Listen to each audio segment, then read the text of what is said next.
This is Make it plain. Make it plain. MIP With Masamela Matfumo. Mark Thompson. Make it plain. Get woke.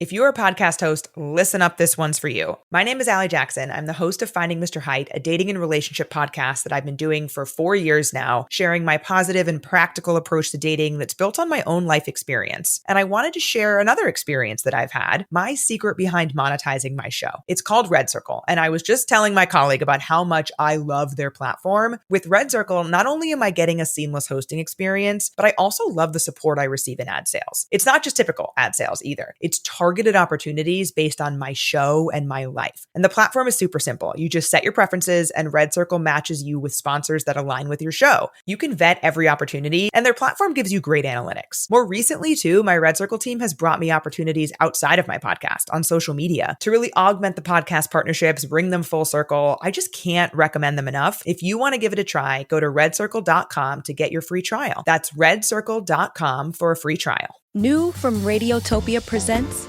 Red for Revolution, an audio drama about Black love, queer romance, and liberation. Join Jasmine, an 18-year-old navigating her queer identity while learning about her grandmother's secret love affair. Through her discoveries, we're transported back to 1971 to witness two remarkable women embark on a romance that defies all conventions. Subscribe to Radiotopia Presents and listen to Red for Revolution wherever you get your podcasts. Good afternoon, ladies and gentlemen. Time for another edition of your favorite and mine, Thursday Kos, with the founder of the largest online progressive community there is, Thursday Kos, dailykos.com.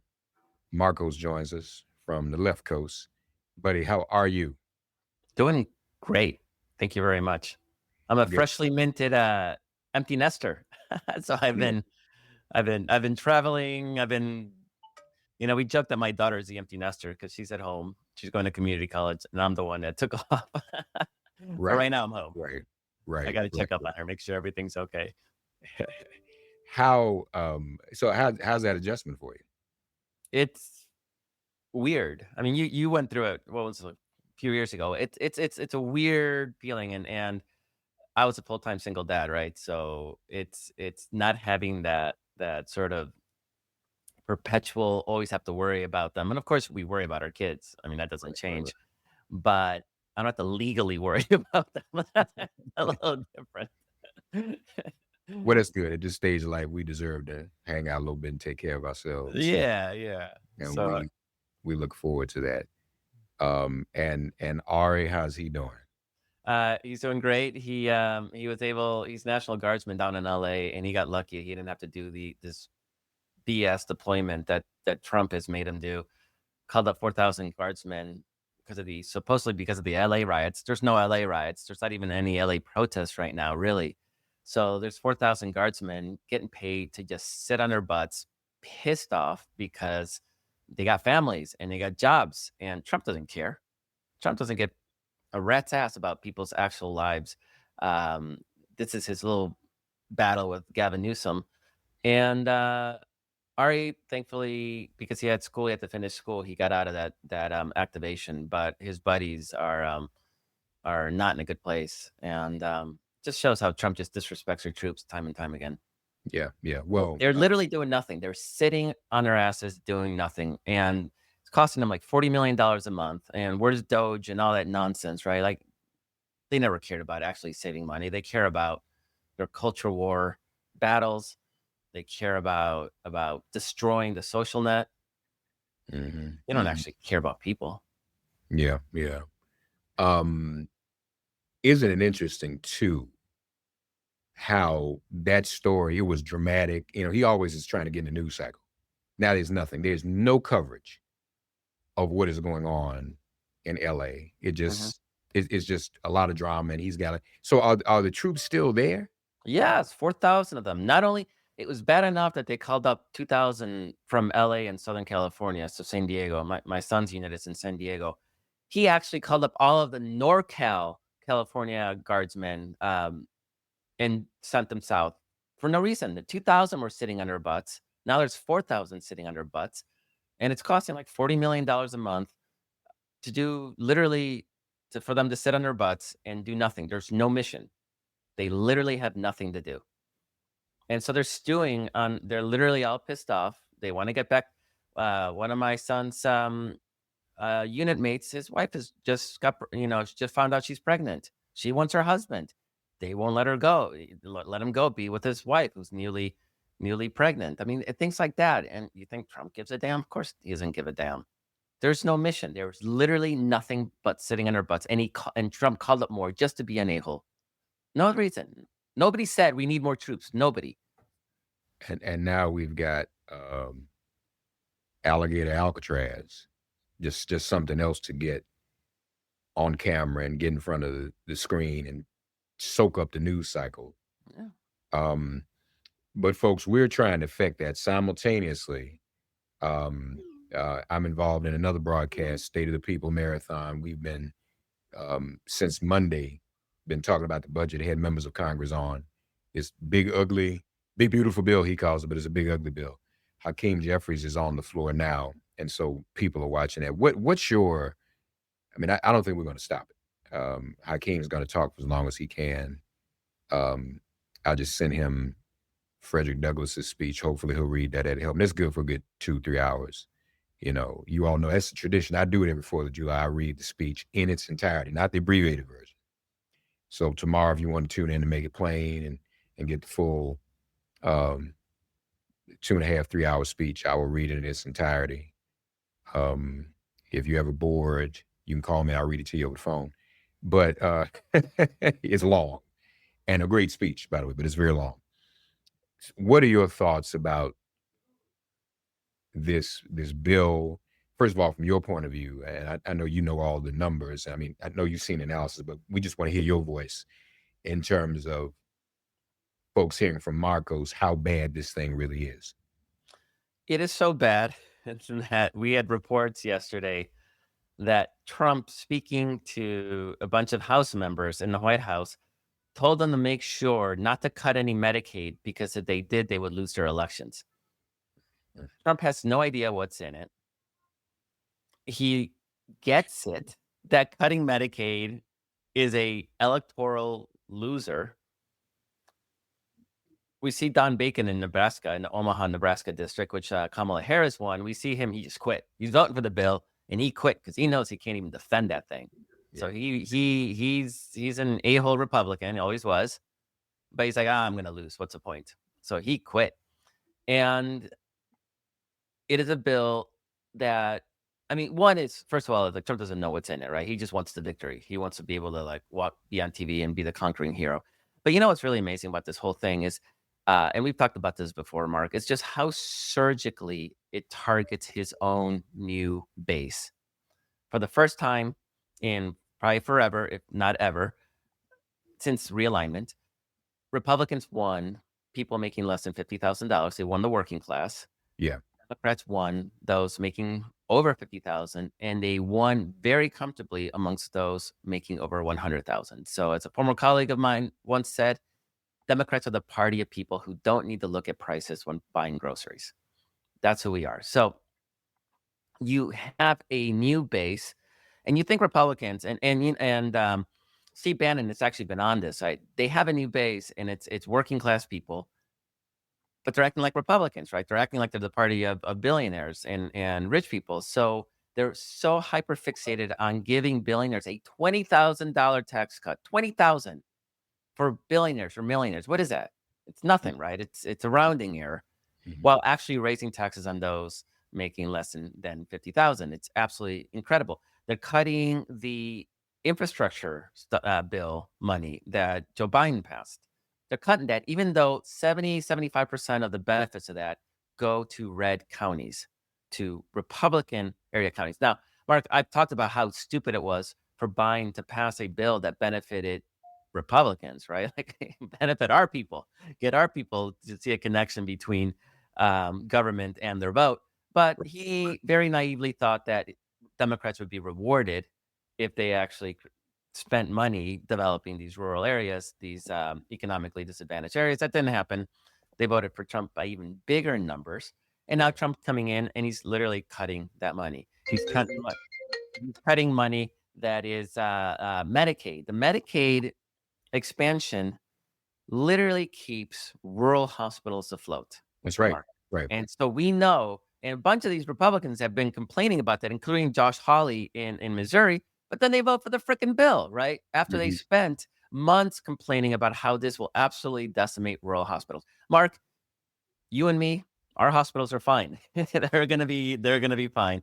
I suspect that most of the people listening to this, most of those, probably don't live in rural areas. We are going to be impacted, obviously, by these Republican policies, but it is kind of amazing how targeted and how strategically focused these cuts are going to be on Trump's new rural base. It's cut broadband funding, so digital divide stuff. It's cut that money. It's cut Medicaid, which there's some of these red counties. It's something like 70% of people in some of these of the reddest counties are on Medicaid. It is absolutely going to decimate them. Now, the sadness about it all is that I don't think they're going to punish Republicans for it, because there's a whole machine designed to rewrite history, to rewrite reality. They're all watching Fox News. Fox News isn't going to be telling them, "Oh yeah, Right. Trump cut these benefits that you're losing. That's because of Trump." No, they're going to somehow blame Biden. I mean, I was watching this Cuban American whose wife was deported, and he was blaming Joe Biden. It was Joe Biden's fault because Joe Biden didn't pass comprehensive immigration reform. Therefore, it's his fault. Trump Mhm. he was just enforcing the law. That's what this Right. guy said. Right. I mean, of course, first of all, Trump um, did not have to eliminate TIPP, temporary protected status, TPP status for Cubans or Salvadorans, Nicaraguans, Venezuelans.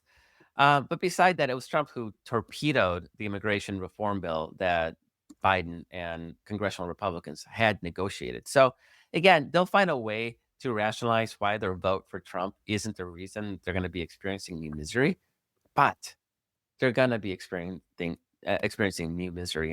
And Mark, this, the Black community is affected, of course. Yeah. They've always affected, right? In good times and bad times. I don't think there's a sense of betrayal in a sense, because it's just, that's the reality. The Latino community, record numbers voted for this shit. Mm. So it's up to them to learn that lesson. And I hope they do learn that lesson. Particularly Latino men majority of them voted for Trump. It was like 58-42 of Latino men voted for Trump. Now you get to suffer the consequences. It is what it is. But those rural white voters, I don't think they've ever had to deal with this kind of government mandated misery, because Democrats always mitigated the worst successes of the Republican Party, and there's no Democrats now to do that anymore. So they are being absolutely targeted. And to me, that's the one silver lining to all of this, is that in the end, it is not Blue America that's going to suffer the brunt of the consequences. It is actually those people who voted for Donald Trump. Why? Let me just go back for a minute, and we may have talked about this before, but I just want to kind of reiterate it. Why do you think in 2024, particularly, so many Latinos voted for this, knowing all the risks that were involved? Yeah, I have a story I wrote recently that actually really speaks to this.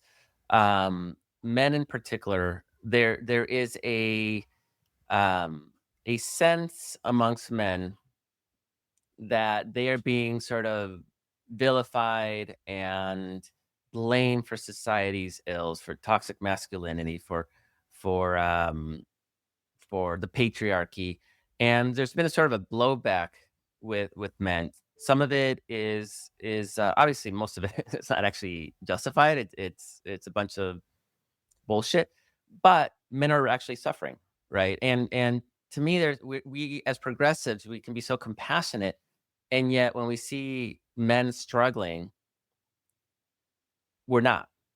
We're like, oh, the patriarchy, they can suck it, they have all the advantages, and they do. This is not to say that white men don't have the advantages, but there is a crisis in the young men community. They don't feel they can get economically ahead. Education is so expensive. College is expensive. They don't think it's worth it. women are blowing by them on academic, on financial measures, on med school, on prestigious schools, law school. Women are becoming an increasingly larger percentage, and so there's a sense that they're being left behind. And what's happening is that the Andrew Tates are taking advantage of that situation Yeah. and are weaponizing what is an actual real economic despair and turning it into the most toxic of toxic masculinity, right? So we have sort of ceded that ground to the right wing. We have basically seen these young men that are struggling to make ends meet. They're struggling to support families. They don't feel like they can do that. And we're saying, here, Andrew Tate, have at them. They're yours. And in hindsight, and I was one of those people, Mark. I'm not, this is not me lecturing. I was one of those people. And now in hindsight, it was not a good move on our part. And so it behooves us to be more proactive in giving those young men a sense of purpose within the context of progressivism, right? Because what Andrew Tate and that crowd is teaching them is to be independent, to be stoic, to be strong. And it's sort of like the opposite of liberalism, where we're teaching people to be, to work collectively for the greater good and to be kind and to be attuned to the feelings and pains of others. And they're teaching them the exact opposite. And you're creating this like class of just a-hole men. And Black men and Latino men are not immune to that.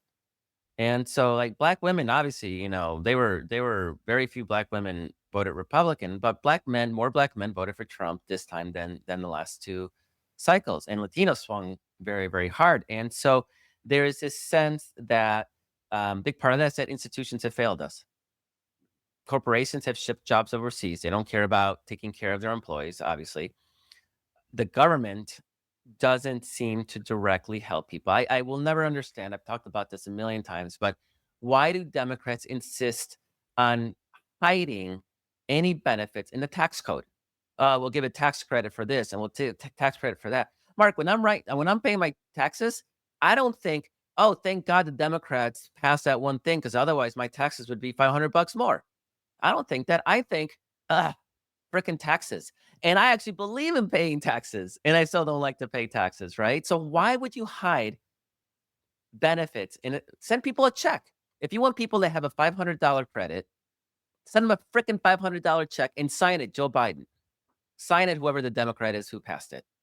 Give them the freaking money so they know that government is actually looking out for them. Don't be hiding stuff in tax codes and how Republicans vote against a bill, and for whatever reason, Democrats are like, well, that's fine. You voted against it. We're still going to give you money to build a bridge in your district. And then those Republicans are out there like for the river cutting, taking credit for the bridge that they voted against, have big signs that actually list the names of the politicians who passed it. Who say who passed it. So if you are a congressman in that district and you want credit because you want a big ass billboard with your name on it, vote for it. I mean, there's ways to like connect government to people, and Democrats don't seem to care or are afraid to do so. And so they hide stuff in ways that nobody knows what's going on. So people will say, I don't know what Democrats have done for me. I mean, even Medicaid expansion. I was just seeing somebody in a Republican message board in rural California saying that he was a Republican who depends on Medicaid, saying he doesn't care about, he's not worried about Medicaid getting cut because he has Medi-Cal. Medi-Cal is Medicaid. Right. There's no Medi-Cal without Medicaid. That's exactly what it is. We rebrand stuff because, oh no, we don't want people to know that it was Obama's bill. Right? It's just in Kentucky, it's Kentucky. I think it's Kentucky Connect. Yeah, Kentucky Connect. All these states have different names. Yeah, so people are like, oh, you can cut Obamacare as long as I have my Kentucky Connect. It's the same thing. Why are we hiding it? In Oklahoma, it's called Soonacare for Oklahoma Sooners. Yeah, so people are like, oh, they're cutting Medicaid. I'm not on Medicaid. Right.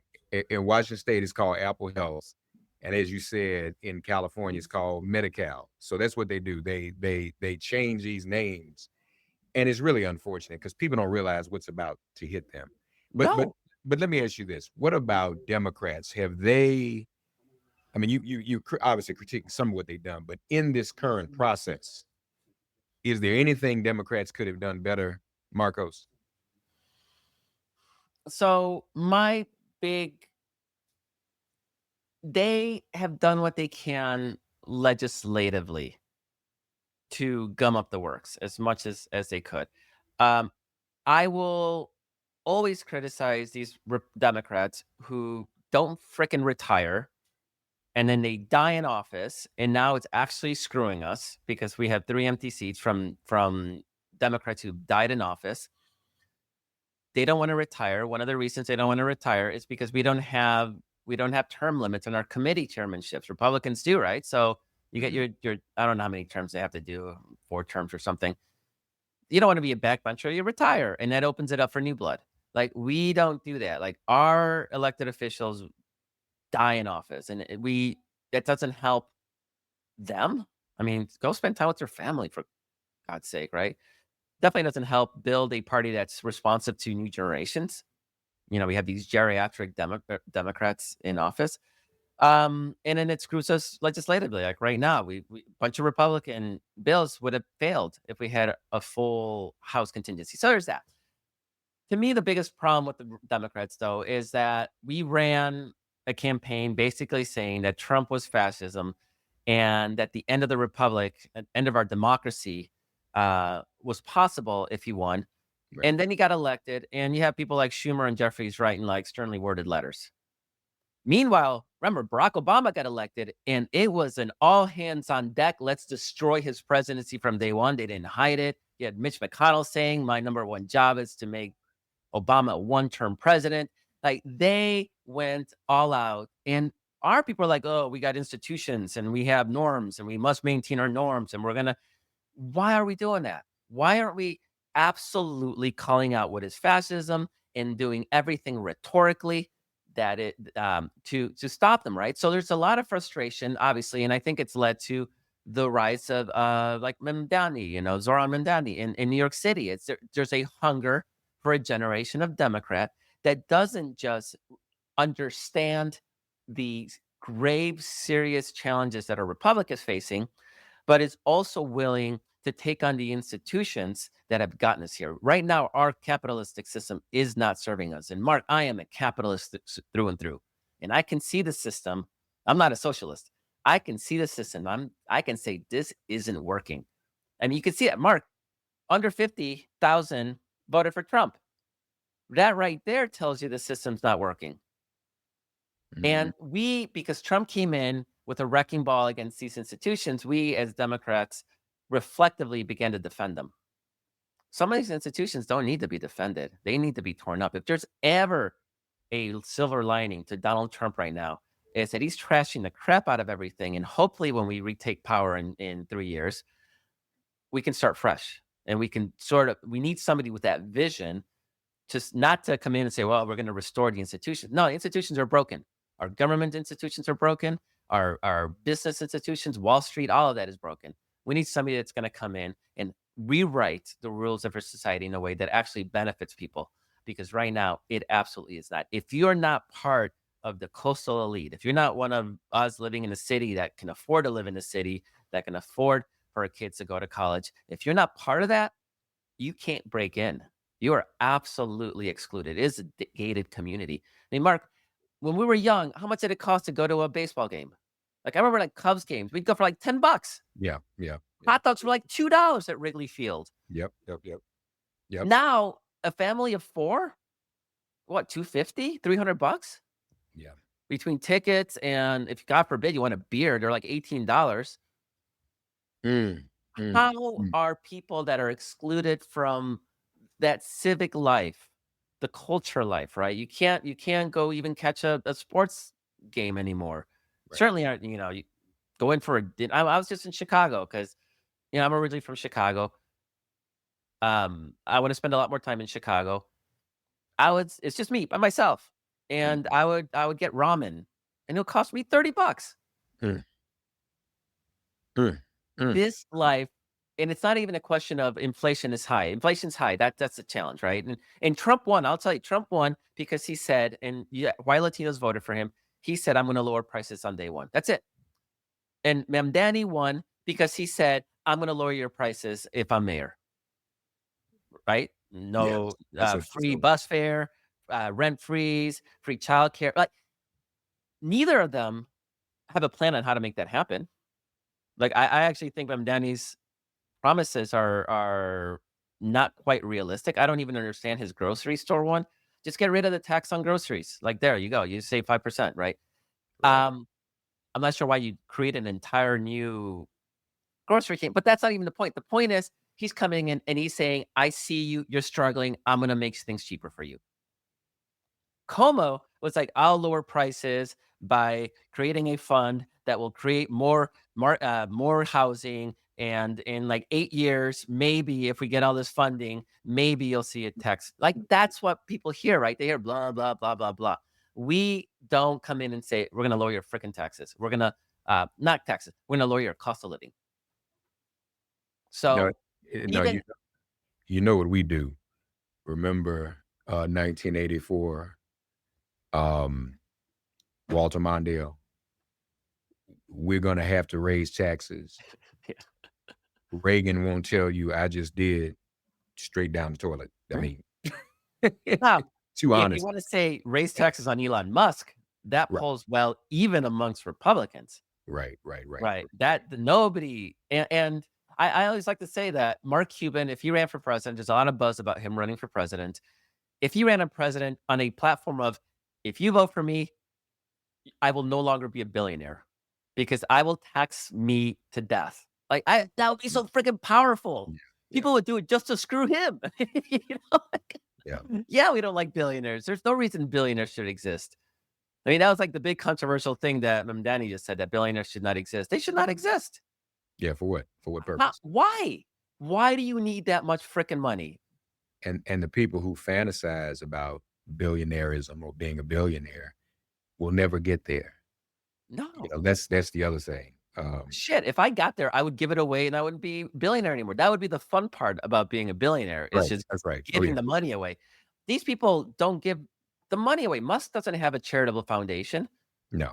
Do the Kardashians have a charitable foundation? Like, it's unfathomable to me to have that kind of wealth and not literally be giving it all away. And it just hoards, right? Because just 10%, I mean, they could just stick it in a freaking Vanguard fund and it appreciates 8%, 10% a year, right? And and so you have $100 billion, boom, you have $8 billion, almost $1 billion a month for doing nothing. You're not contributing anything, and they can accumulate that kind of wealth. That's a broken system, Mark. This is not working for people because people are getting poorer. They're frustrated. They are cut out of our civic life. So they resort to meth. Their young people leave their cities. They're dependent on government for healthcare. And now they voted to get rid of their healthcare. Congratulations, because they think cutting Obamacare, cutting the ACA, cutting Medicaid, they think that that's different than Kentucky Connect or Medi-Cal. And that's on purpose. Right. It is very much on purpose. So now, and as we're speaking, folks, and you all can see Hakeem Jeffries in the background, he is now at 8 hours and 15 minutes. This is now the record for the longest floor speech in the history of the House of Representatives. This is taking place as and I hope he's not wrapping up. Everybody's standing up with him. He's been going since about 4:53 a.m. Eastern time this morning. And again, we saw when Cory Booker did it, and now Hakeem Jeffries is doing it.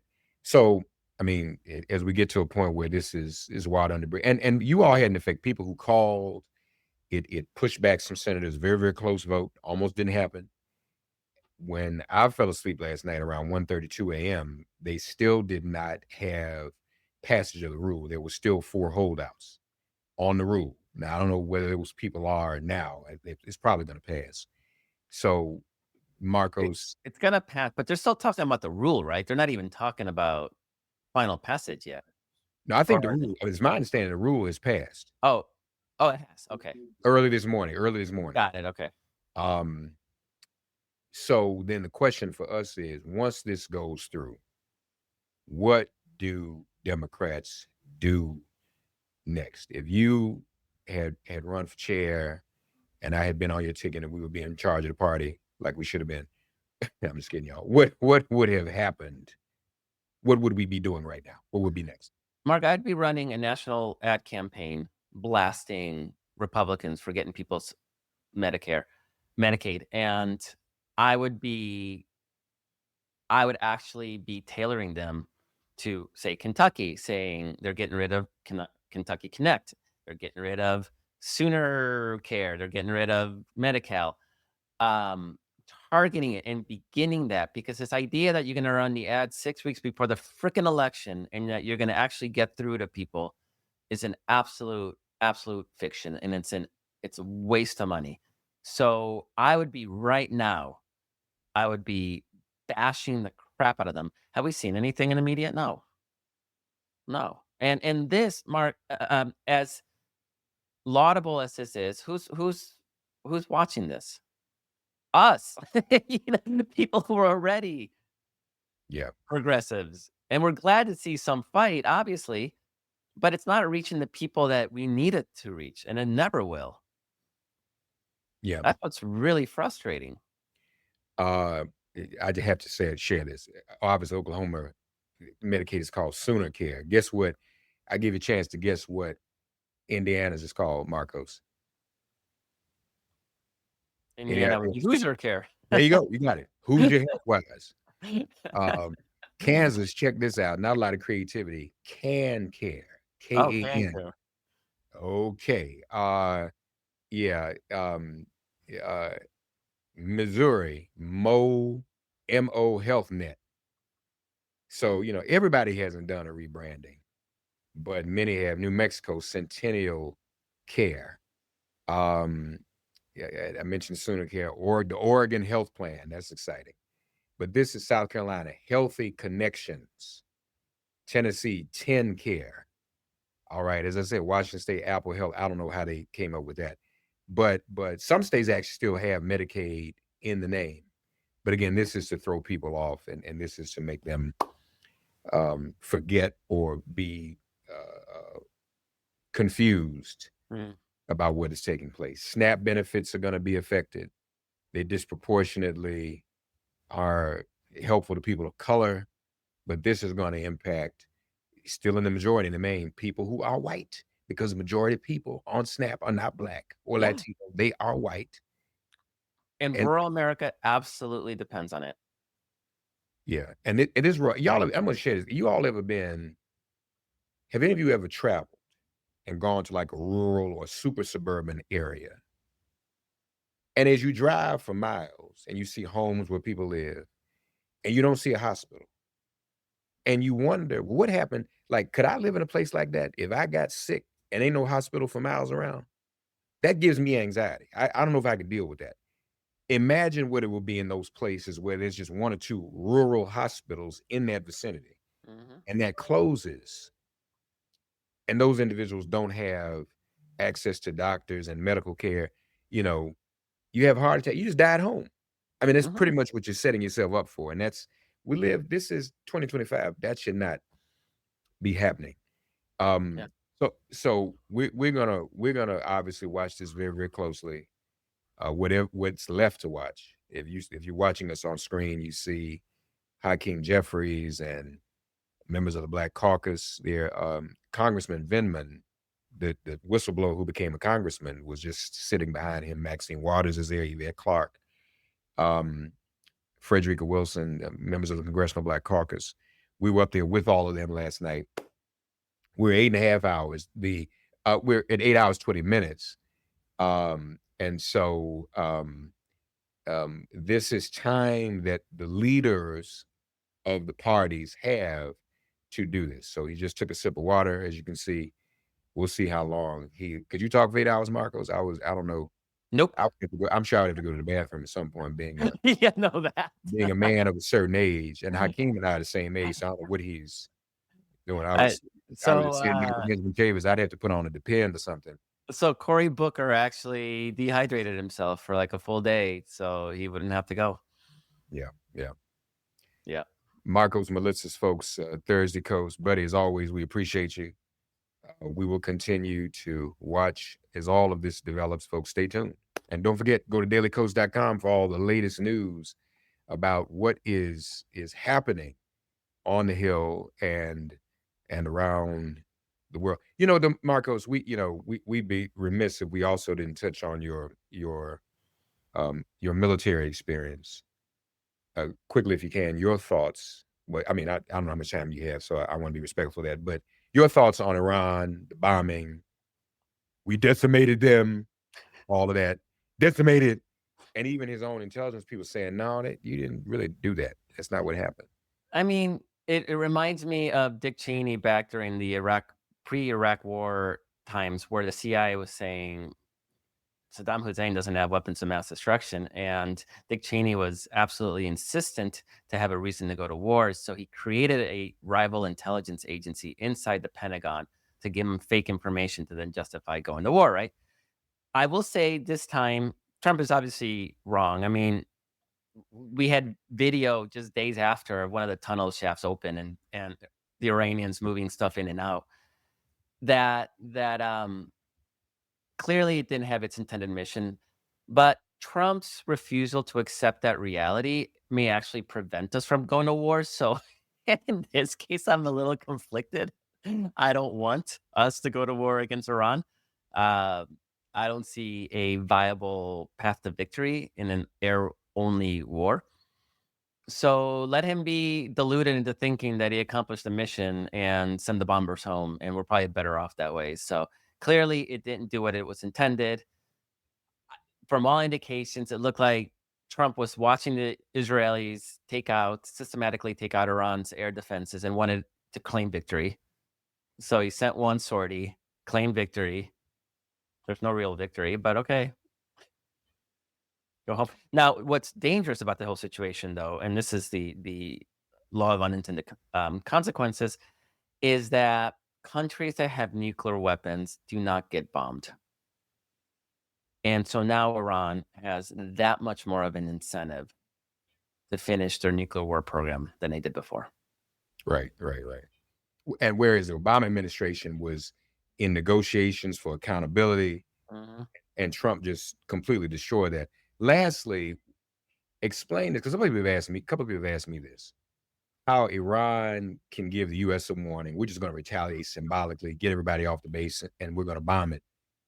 I mean, what is that about? You just bombed me, so I'm going to give you a courtesy call, and I'm about to bomb you. Yeah. So, funny enough, this is a thing that was rumored to be standard procedure. So, my son was in the Middle East, and for a year deployed, and every so often, a bunch of Iran has their militias, right? Their allied militias in the region. A bunch of mortars would be fired, a bunch of rockets, and they would fall short of the gate of the post.